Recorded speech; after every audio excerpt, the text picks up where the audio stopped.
D'un Indien marié à 39 femmes à un couple français qui a choisi de vivre comme les Sioux, voici 10 familles incroyables qui existent vraiment. N'hésitez pas à liker la vidéo si elle vous plaît et si vous êtes nouveau sur la chaîne, n'oubliez pas de vous abonner et d'activer la notification pour ne rater aucune de nos prochaines vidéos. On commence.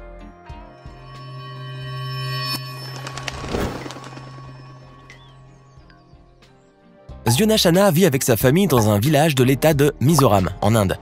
Cet homme aime passer le plus clair de son temps avec sa famille, sauf qu'il doit s'arranger pour trouver du temps à consacrer à chacune de ses 39 épouses. Oui, vous avez bien entendu, Zyonashana est marié à 39 femmes et il est l'heureux père de 94 enfants et le grand-père de 33 petits-enfants. Enfin, ces chiffres ont peut-être augmenté depuis, qui sait. Bien que cela puisse vous paraître insensé, Zyonashana lui semble bien mener sa vie auprès de sa famille et se dit même prêt à l'agrandir. D'ailleurs, c'est grâce à la secte à laquelle il appartient que cet homme a pu obtenir l'autorisation d'épouser autant de femmes. Mais qui dit famille nombreuse dit problème de logement et plusieurs bouches à nourrir. En effet, pour leur repas quotidien, la famille de Zyonashana a besoin de dizaines de kilos de riz et de pommes de terre et d'une trentaine de poulets. Mais avec un peu d'organisation, le père de famille arrive à bien gérer son foyer. Quant au logement, eh bien, il a choisi un immeuble de 4 étages composé de 100 chambres pour caser tout le monde. Bonne idée, n'est-ce pas? En tout cas, c'en est une pour cet Indien, qui est désormais considéré comme le patriarche de la plus grande famille du monde. Lacey Faye est une jeune américaine qui vit avec son mari et son fils et qui travaille comme directrice dans une entreprise de salle de cinéma dans l'Utah. Cette mère de famille aurait voulu vivre la période des années 50 qu'elle connaissait à travers ses grands-parents. C'est alors qu'elle a eu une idée, faire ce voyage dans le temps et vivre pleinement la période des 50s. Elle s'est alors mise en quête de vêtements, d'accessoires, de meubles, d'une voiture et même d'une maison datant des années 50. Pour son plus grand bonheur, Lacey a fini par trouver tout ce qu'elle cherchait et bien entendu, elle n'a pas tardé à adopter son nouveau style. En robe et chapeau, avec des gants aux mains et une coiffure des années 50, Lacey pouvait enfin se sentir dans la peau d'une personne ayant vécu durant cette période chère à son cœur. Bien entendu, cela lui valait parfois des regards étonnés et des sourires dans la rue, ou même chez elle, lorsqu'on découvrait l'intérieur de sa maison. Malgré cela, Lacey se sent bien dans sa peau et le regard des autres ne semble pas la gêner. D'ailleurs, ce nouveau mode de vie lui plaît tellement qu'elle ne pense pas revenir au 21e siècle. Vous aimez cette vidéo? Alors n'oubliez pas de mettre un pouce bleu, de vous abonner à la chaîne et d'activer la cloche pour recevoir toutes les notifications et ne rien rater de nos prochaines publications. On continue. Linda et Timmy Bannon sont une mère et son fils qui ont la chance de mener une petite vie de famille paisible. Ensemble, ils adorent faire de nombreuses activités, mais parfois, cela peut s'avérer difficile pour eux, car Linda et Timmy sont tous les deux nés sans bras.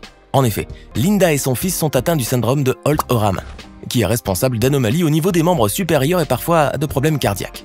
Toutefois, cela n'empêche pas la mère et son enfant de mener une vie normale en se servant de leurs pieds. D'ailleurs, grâce à cela, ils réussissent à accomplir toutes leurs tâches quotidiennes, comme manger, se brosser les dents, s'habiller, tenir des choses, et même nager.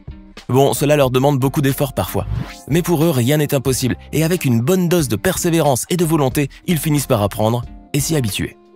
Grâce à leur courage et leur indépendance, Linda et Timmy Bannon sont devenus un vrai modèle d'inspiration pour de nombreuses personnes handicapées. Jay et Kathy Schwand sont un couple d'Américains originaires du Michigan qui se sont dit oui en 1993. Comme de nombreux jeunes couples mariés, ils rêvaient de fonder une famille et d'avoir beaucoup d'enfants. Cependant, Maggie a fini par mettre au monde 14 enfants. Mais ce n'est pas tout, car les enfants Schwand sont tous des garçons. Cela vous étonne, n'est-ce pas? Malgré les difficultés que l'on peut imaginer, Kathy et Jay ont élevé leur garçon du mieux qu'ils pouvaient en espérant, pourquoi pas, agrandir encore plus la famille. Ce qui a fini par arriver en novembre 2020 avec la naissance d'une petite fille.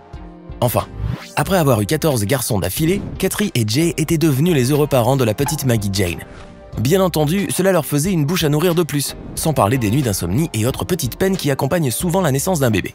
Mais ces heureux parents n'avaient pas à se plaindre et ils n'étaient que plus joyeux d'accueillir leur toute première fille. Grâce à leur histoire, qui tient presque du miracle, Jay et Kathy Schwant ont fait l'objet des médias un peu partout dans le monde. Ils vécurent heureux et eurent beaucoup d'enfants. Les Da Silva sont une heureuse famille brésilienne qui vit près de la capitale du pays, Brasilia.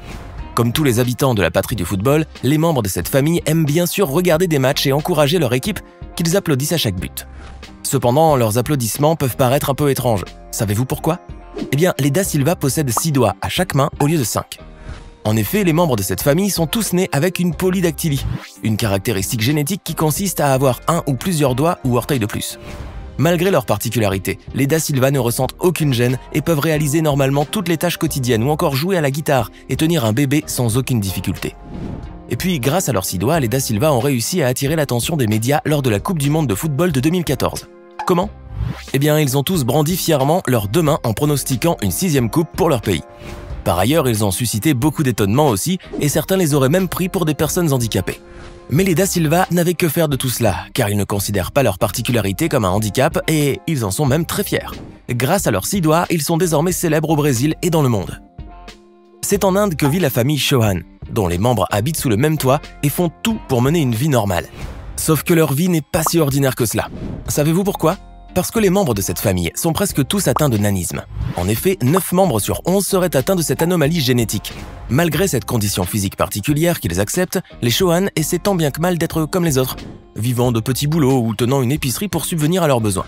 Bon, il est vrai que le nanisme de cette famille fait sa particularité et lui a même permis de faire l'objet de nombreux reportages. Cependant, avoir une caractéristique génétique particulière peut cacher d'autres problèmes de santé. Eh bien, en raison de leur taille, les Chauhan ont des difficultés pour marcher normalement, ce qui les empêche de voyager loin ou même de trouver un meilleur travail. Ceci sans parler de la curiosité et des moqueries des badauds qui les abordent lorsqu'ils sortent en groupe par exemple. Mais malgré cela, les Chauhan croient fermement à l'idée que leur condition n'est pas un handicap et restent positifs.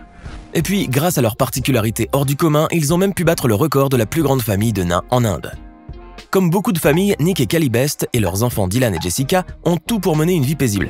Mais cela ne semble pas leur suffire car les Best cherchent bien plus qu'une vie de famille heureuse et bien rangée. Eh bien, cette famille, pas comme les autres, passe son temps à se muscler et se surnomme elle-même la famille la plus forte du monde.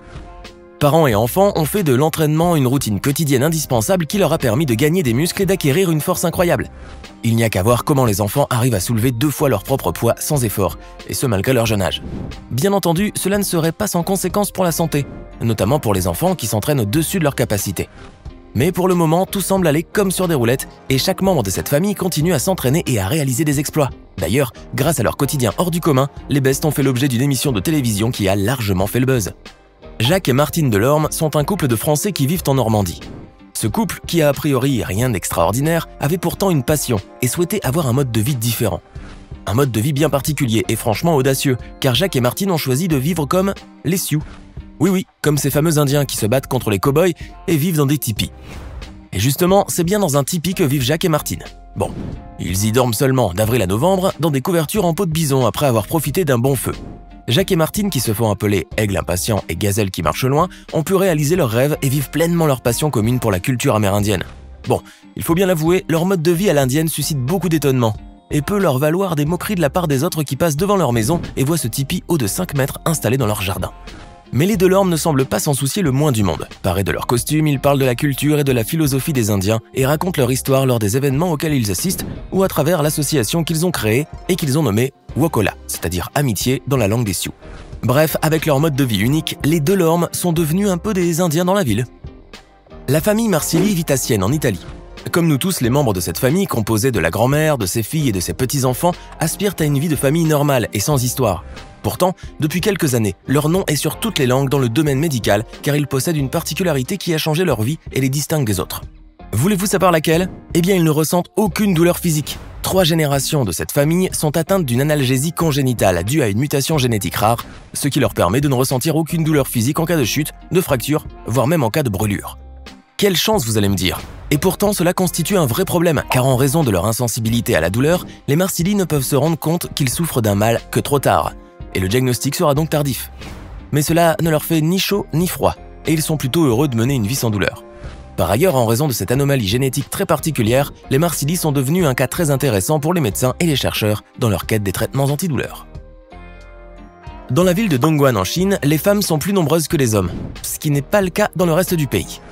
En effet, ces femmes, pour la plupart des jeunes filles, viennent souvent dans cette ville surnommée l'usine du monde pour y travailler comme ouvrières dans l'une de ces nombreuses unités industrielles. Le problème, c'est qu'elles se retrouvent seules, sans aucune compagnie masculine, en raison justement du manque d'hommes dans cette ville, et cela finit par les attrister. Mais pour remédier à ce problème, ces jeunes filles ont une solution. Chercher un petit ami, et elles finissent par en trouver un. Mais pour cela, elles doivent accepter de le partager avec d'autres filles. Eh oui, elles peuvent se retrouver en présence d'autres jeunes filles car généralement les hommes à Dongguan sont entourés de 3 ou 4 copines.